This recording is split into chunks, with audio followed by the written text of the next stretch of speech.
So I should have known that something was off, or that perhaps there was a crucial element to my social realm missing when I started looking around. And I guess maybe this isn't really something you notice if you don't have friends, or you don't have a friend group, or you don't interact with a lot of people and you're kind of a hermit, such as myself, because it takes going out into the world and seeing how other people are living or being, or I guess maybe watching, like, people live their lives on YouTube or wherever social media you go to, and seeing like, oh, people have bonds with people. People have developed long-term bonds with people, and trying to understand your social deficit. I didn't recognize and didn't really understand that I had that until just about now. Until just about recently. And I had an older YouTube channel that I did share my experience of friendships on, but it was missing this crucial element of my neurodivergence. And being AuDHD, being brown, being a woman, I think has colored my experience in a really specific way. So this is mainly going to be a quick little just like thought form I had on the experience of friendships as someone who's AuDHD brown woman, because I think that tailors my experience specifically. I don't really know how to start the thought form except to say that I haven't really ever had a long-term friend, except for maybe for 2 years in middle school, 1 year in my junior year of high school, and then like 2 years outside of high school when I got my first job at the movie theater. That was a great job. I loved that. And in each of those friendships, it was one friend, and then a friend group, which was really cool. The first friend didn't see me, didn't recognize me, didn't understand me, used me as a scapegoat to get out of trouble. I was kind of really there to give them attention and to be someone that they could just kind of have around. I was like a pet.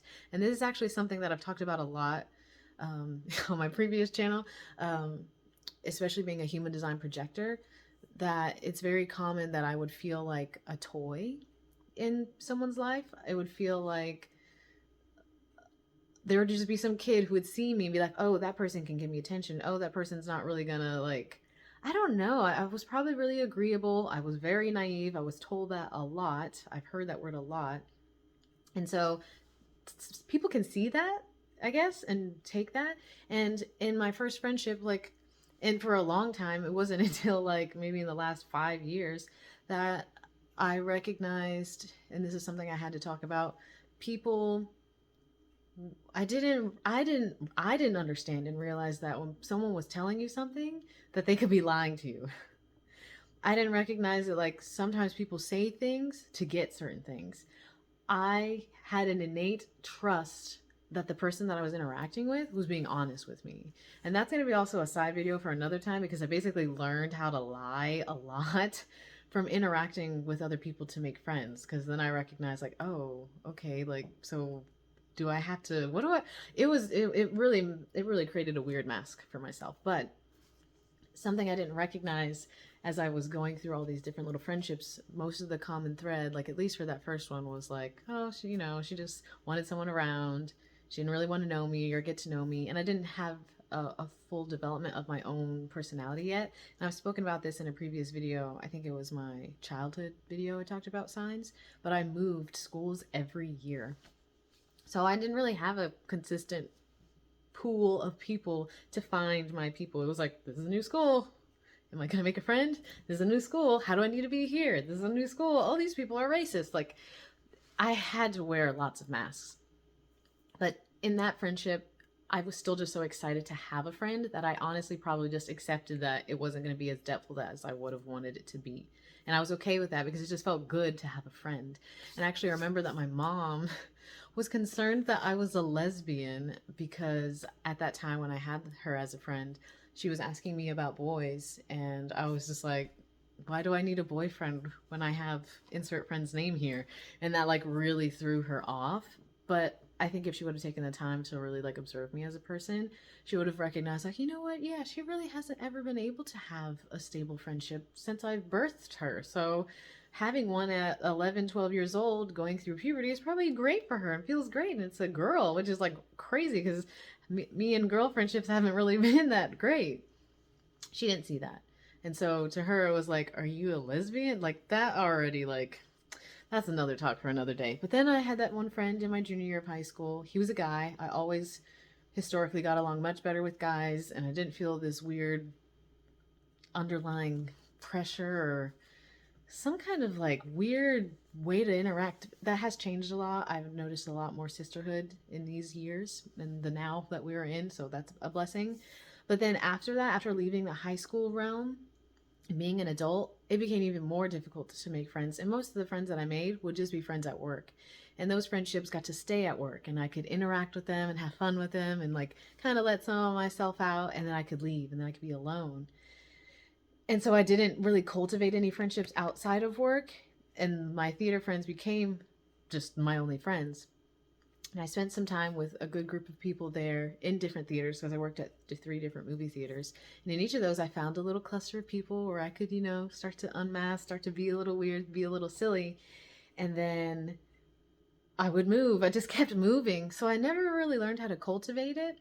But I wanted to highlight all those things because I think part of my experience, especially being a neurodivergent brown woman, is that some of the times the like block between someone being able to like be friends with me, especially in the last recent years, I had some really horrible um, reactions to women who I was attempting to be friends with. And I don't know if it's really necessary to say it, but maybe it is. But I think if I would have known and understood more clearly that I was on the spectrum, I could have entered into those friendships expressing, like, hey, I'm on the spectrum.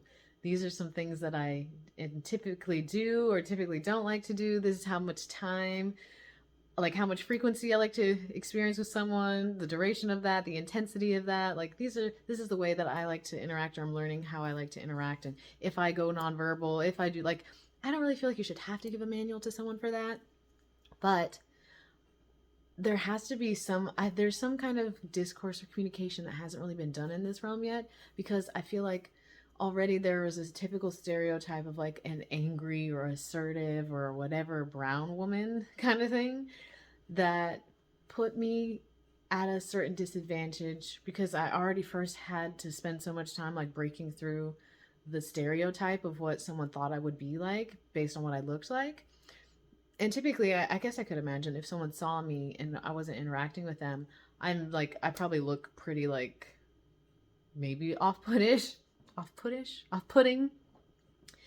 Um, and then they come and speak to me, and then I like open up and I can engage for a certain amount of time, and then I want my space. Like I'm sure it could be very confusing, but the blow ups that I had with women in my friendships was typically surrounding something that I innocently did or did not do or didn't understand or wasn't overtly said to me, or people weren't saying what they actually meant, creating them feeling like I was doing something intentionally to hurt them or to like not hold space for them or to not be present for them or there for them. And they really lashed out at me and like in a really hurtful ways and created a lot of like all like re-triggers of trauma from like not being able to cultivate friendships as a child.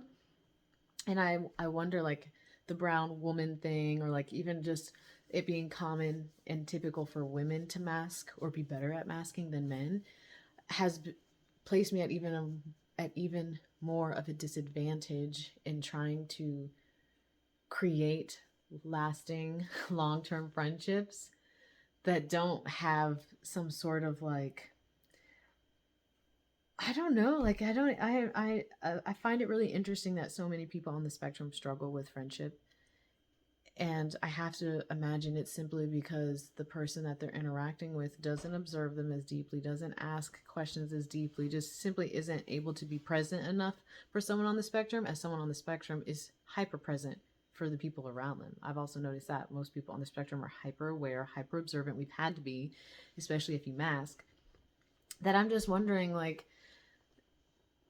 I don't, there's no, and the thing was, like, when I tried, it felt like when I tried to explain myself, or like whenever the person was upset, I honestly, like, what the reasons that they would say helped me understand their perception of what it was they thought I was doing. And it was like completely not at all what I was doing. And so I was just trying to take the time to process, like, oh, that's how you see me, or that's how you thought, that's what you thought I was doing. Then you don't know me at all. Like, you haven't met my heart at all, because that's not who I am. And I would never want anyone to feel that way. And so when it came time for me to try and express my intentions or how I move or be, it felt like I was making excuses, or like I was trying to come up with a reason why that just immediately would just dissolve the foundation of like trying to keep that friendship up or to continue to build from it. When instead, I'm wondering if, like, I don't know, I feel like if you're neurodivergent, you should be able to have friends that are neurotypical. I don't want it to turn into some I only am friends with people who are neurodivergent, or I don't know. I've noticed that the friendships that I've had that have had that difficulty, I'm not entirely sure if they probably aren't neurodivergent, but I wish that there was some kind of guide, some kind of, I don't know. I don't even know what you would call it, but essentially me being able to meet someone. And honestly, I guess I just don't even have the energy at this point. I'm just so busy recovering from burnout and chronic fatigue and just like trying to build my life back up. I'm currently cat sitting right now, but I live out of my car. Like, I don't even, and I think that's something too. When you're chronically masking and chronically burnt out and just trying to like stay like above the water, you don't have any energy to maintain or cultivate a friendship in a way that someone else may. Thank you, spirit. They're like, this is what you want to drop in here. It's difficult and has been difficult for me to be present and maintain a space for those I want to create and cultivate friendships with in a way that makes them feel like I'm putting in as much effort as they may be putting in, but that effort isn't as difficult for them to put in because they're not also dealing with all these other things. And that's not an excuse. And that's not something I would want to say to the person who's like, well, it's not as difficult for you. It's more difficult for me. That's not what I'm interested in saying or doing. I'm wondering if there's some way to meet someone and say, like, sometimes I won't text you for months. Sometimes I'm going to be nonverbal. Sometimes I just want to sit and do nothing next to each other. Sometimes I don't want to go out. Sometimes, and it not sound like I'm not engaged or invested or actively wanting to know them. And I think once I can cultivate like a proper foundation, like have a home or some kind of environment to be safe in and regulate my nervous system in, I would be more open to at least having one friend to like interact with more than every couple months. I like just saw a friend for the first time after like 6 years. And it still felt like I was still super anxious and I still was super sweaty and I still like had so much anxiety around meeting up with them. I sat in my car for an hour before actually getting out of the car to go and see them because I was so anxious, and I was anxious sweating, which I do a lot. Like, my social deficit is definitely there in that realm, but I've also had a lot of trauma around friendship. And so I understand that and I give myself grace and I'm compassionate with myself for that. But I don't know. And I guess I just needed to come on here and kind of say I don't know yet, but that's something that I have experienced and I know other people have experienced it. And a lot of like stereotypes can be really harmful, especially because people will make an assumption of things that I'm interested in or like because of how I look. That they just aren't me, or the things that I found that I love and things that I'm interested in. And I don't think interests correlate to a color of skin, but some people do, and those aren't the friends for me, and that's okay. But and maybe that is a good thing to think about. Is like the ones who are making those assumptions, I don't even want to approach me anyway. So that's just something I've been thinking about, is like friendships in general, why they happen, why they don't happen, how to hold space for them, when you can hold space for them, how to have the energy to hold space for them. There's got to be some way that like people who are on the spectrum can maintain longer term friendships, and what they can be, uh, what they can what they can provide for both people, and how to express to someone who you are and how you are, and that align with someone else. It just feels so much work. So yeah, I guess friendships really can only blossom and bloom. And you know what this is kind of making me think about? I'm about to close it out. This is kind of making me think about Maslow's hierarchy of needs.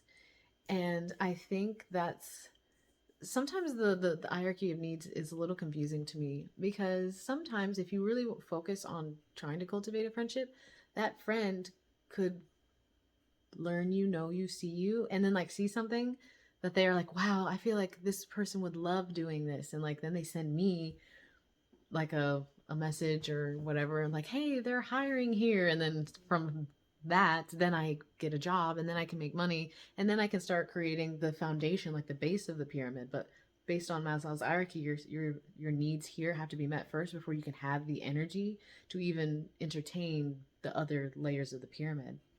And I think I've been fighting against that a lot, in thinking that I can just keep being like, oh, I'll be fine. You know, I have a car, I sleep in it.